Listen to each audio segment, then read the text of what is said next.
وہ اللہ تبارک و تعالی نے آپ کی قدر و منزلت کی خبر عطا فرمائی،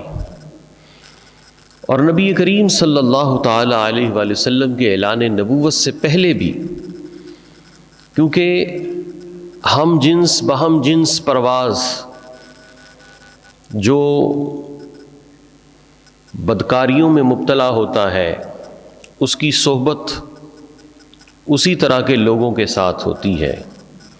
اور جن کی طبیعت میں پاکیزگی ہوتی ہے، جن کو اللہ تبارک و تعالی نے تقدیس کی مٹی سے بنایا ہوتا ہے، ان کے رفقا بھی اسی پاکیزگی کے حامل ہوتے ہیں۔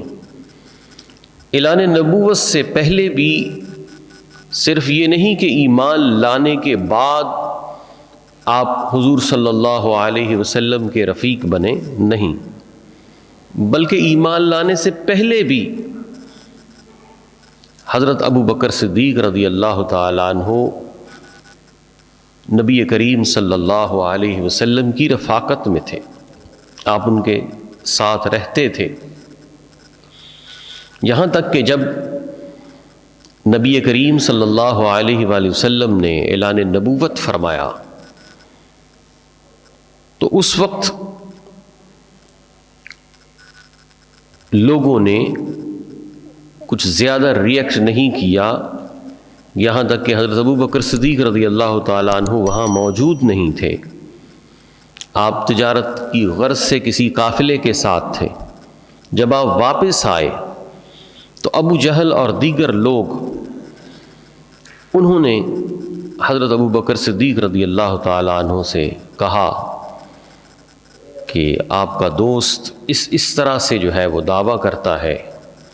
کہ اللہ تبارک و تعالیٰ کی طرف سے ان پر وحی آتی ہے،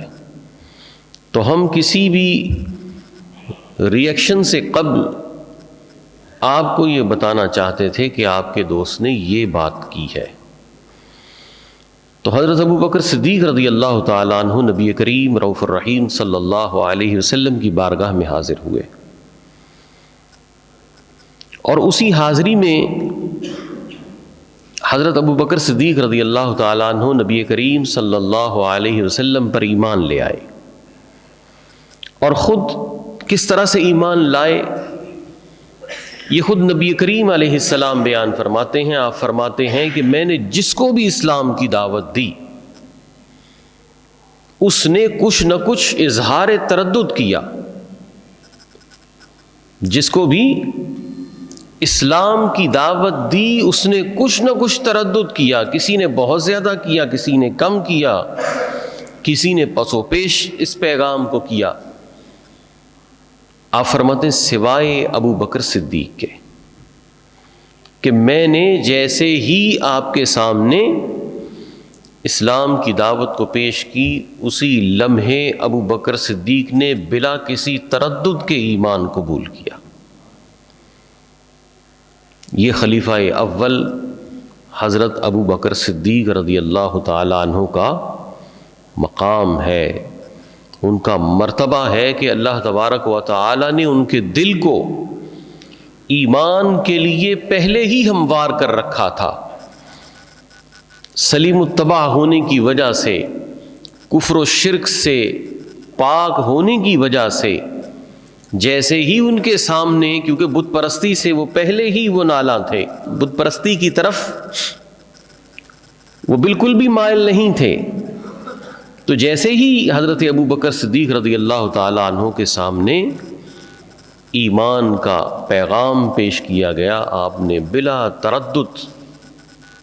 بغیر کسی پس و پیش کے، بغیر کسی سوچ کے حضور صلی اللہ تعالیٰ علیہ وآلہ وسلم کی دعوت پر لبیک فرمایا۔ حضرت ابو بکر صدیق رضی اللہ تعالیٰ عنہ آپ کا اسلام لانا، آپ اول المسلمین ہیں، آپ اول المسلمین ہیں، یعنی